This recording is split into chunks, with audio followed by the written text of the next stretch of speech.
Salam jumpa saudara dan saudariku terkasih dimanapun berada. Semoga kita semua dalam keadaan baik dan sehat. Saudara-saudariku terkasih, untuk sesi ini saya mau mengajak saudara-saudari untuk melihat seperti apa kira-kira kisah perjalanan hidup Rasul Petrus. Adalah sesuatu yang menarik ketika kita melihat bahwa keempat Injil menggambarkan Petrus sebagai pribadi yang berbeda dari Petrus yang digambarkan dalam kisah para rasul. Maka untuk itu saudara-saudari, mari coba kita melihat seperti apa kira-kira kisah perjalanan hidup Rasul Petrus. Injil pertama kali menggambarkan Petrus sebagai seorang nelayan biasa. Dia bukan seorang ahli Taurat yang berpendidikan tinggi. Dia bukan pemungut cukai yang ditakuti. Dia bukan pegawai kantornya Herodes yang memiliki kekuasaan. Dia bukan apa-apa. Dia tidak berpendidikan tinggi. Dia hanyalah seorang nelayan. Simon Petrus adalah salah satu dari 12 rasul Yesus. Nama aslinya Simon. Petrus atau Kefas dalam bahasa Aram yang artinya batu karang adalah nama yang diberikan Yesus kepadanya.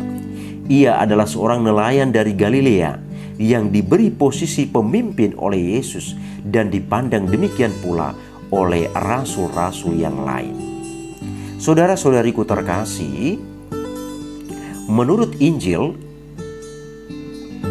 Yohanes dalam hal ini, Petrus dikatakan bahwa sudah menikah, dan ini terbukti dari kisah yang diceritakan dalam kitab suci bahwa Yesus menyembuhkan ibu mertua Petrus.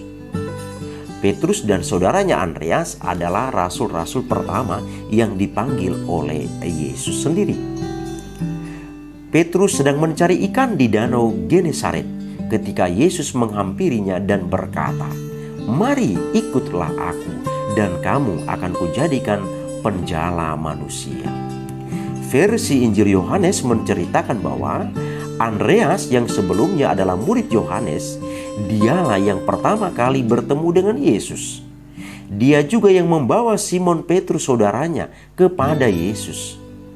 Ketika Yesus sedang berbicara perihal dirinya sebagai anak manusia yang akan menanggung penderitaan, Petrus menegur Yesus, rupanya dengan maksud bahwa Yesus tidak boleh berbicara seperti itu, karena Petrus berharap penderitaan Yesus itu akan dijauhkan Allah daripadanya.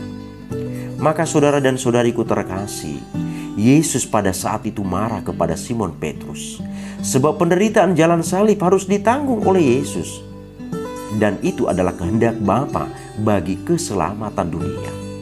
Petrus paling tanggap terhadap apa yang disampaikan dan dinyatakan oleh Yesus dan apa yang didengar dan juga dilihatnya. Petrus langsung mengomentari pertanyaan Yesus tentang siapa yang menjamah dia dari antara kerumunan orang banyak. Petrus berkomentar tentang pohon ara yang kering karena dikutuk oleh Yesus, tentang pembasuhan kaki yang dilakukan oleh Yesus, meminta Yesus menjelaskan arti perumpamaannya, menanyakan hal-hal perumpamaan dan hal-hal lainnya. Saudara-saudari, Petrus juga tanpa sungkan mengatakan kepada Yesus bahwa ia dan rasul lainnya sudah meninggalkan segala sesuatu guna mengikuti Yesus. Dan oleh karena itu, Petrus menanyakan apa upah yang akan mereka peroleh dari pengorbanan mereka itu. Sesekali Petrus menahan dirinya dari bertanya dan berkomentar.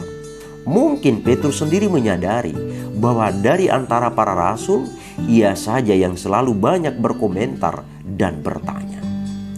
Namun saudara dan saudariku terkasih, Petrus tidak dapat menahan dirinya dari rasa ingin tahu. Ketika Yesus berbicara tentang murid yang akan mengkhianatinya, kali ini Petrus memilih tidak bertanya langsung kepada Yesus, melainkan meminta Yohanes untuk menanyakan pertanyaan tentang siapa murid yang dimaksudkan oleh Yesus sendiri. Saudara dan saudariku terkasih, ada sebuah kisah unik juga yang kita temukan dari diri Petrus sendiri, yaitu ketika Yesus berjalan di atas air dan saat itu para murid sudah lebih dahulu bertolak ke dalam danau. Saat itu angin kencang, perahu mereka hampir tenggelam, dan tidak lama kemudian mereka melihat Yesus berjalan di atas air. Saat itu kita ketahui saudara-saudari, Petrus juga ingin melakukan hal yang sama seperti yang dilakukan oleh Yesus. Petrus turun dari perahu. Dia sempat berjalan, tetapi karena goyah imannya, dia tenggelam dan Yesus menyelamatkan dia. Sebuah kisah yang unik dan menarik. Saudara dan saudariku terkasih, di lain pihak, karena Petrus suka bertanya, maka Yesus juga menantang Petrus untuk memberikan pendapatnya atau mengajukan pertanyaan yang tidak diduga oleh Petrus. Petrus dan Yohanes tampaknya mendapat kepercayaan Yesus untuk mengerjakan hal-hal yang penting baginya. Petrus dan Yohanes diberi tanggung jawab oleh Yesus untuk mempersiapkan perjamuan malam terakhir Yesus dengan murid-muridnya. Petrus juga disebutkan secara khusus oleh malaikat Tuhan sebagai seorang di antara murid-murid Yesus yang harus segera diberitahu perihal kebangkitan Yesus. Petrus juga mendapat kepercayaan Yesus sesuai dengan arti namanya, batu atau batu karang, bahwa dengan kerja keras kerasulan Petrus, Yesus akan mendirikan gerejanya setegar batu karang. Tugas pengembalaan ini ditegaskan kembali oleh Yesus di masa perjumpaannya dengan murid-muridnya sesudah kebangkitannya. Selain memiliki karakter emosional yang keras, Petrus juga memiliki emosional keinsafan yang tinggi.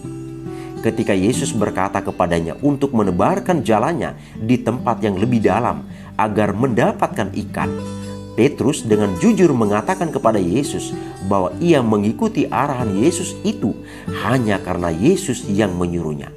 Tetapi Petrus meragukan hasilnya sebab ia dan nelayan lainnya telah sepanjang malam mengusahakan hal itu, namun mereka tidak mendapatkan seekor ikan pun.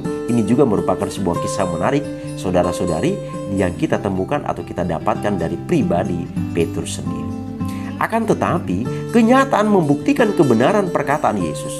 Mereka mendapatkan ikan dalam jumlah yang besar. Jala mereka terkoyak, perahu-perahu mereka nyaris tenggelam karena syarat dengan ikan.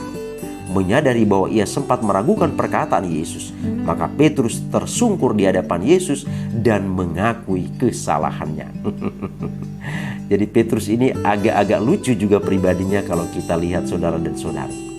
Rasa yang sama pun menyelimuti hati Petrus tatkala kebenaran perkataan Yesus akan penyangkalannya terbukti saat ayam berkokok dari dalam ruangan sidang. Yesus berpaling memandang Petrus. Kita ingat saudara-saudari, Petrus sempat 3 kali menyangkal Yesus. Saudara dan saudariku terkasih, masih banyak hal yang kita temukan dan kita pelajari dari pribadi Simon Petrus ini. Dan ada suatu kisah yang menarik bagi kita bahwa Petrus merupakan murid yang sangat kuat, kokoh dan teguh dalam menjalankan karya pewartaan Yesus. Bahkan akhir hidup Simon Petrus ini sangat sadis. Ketika hendak disalibkan oleh kekaisaran atau pemerintahan Romawi, Simon Petrus meminta supaya kepalanya itu dibalikan. Dia disalibkan juga, tetapi posisi kepalanya ke bawah. Alasannya kenapa? Karena dia merasa tidak pantas disalibkan sama seperti posisi Yesus ketika di kayu salib. Karena kedosaannya dan merasa tidak pantas seperti itu, maka ia meminta kepada para algojo supaya membalikan posisi kepalanya ke bawah untuk menunjukkan bahwa dia tidak ada apa-apanya di hadapan Yesus.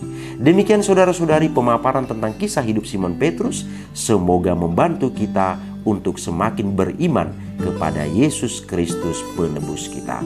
Terima kasih, Tuhan memberkati.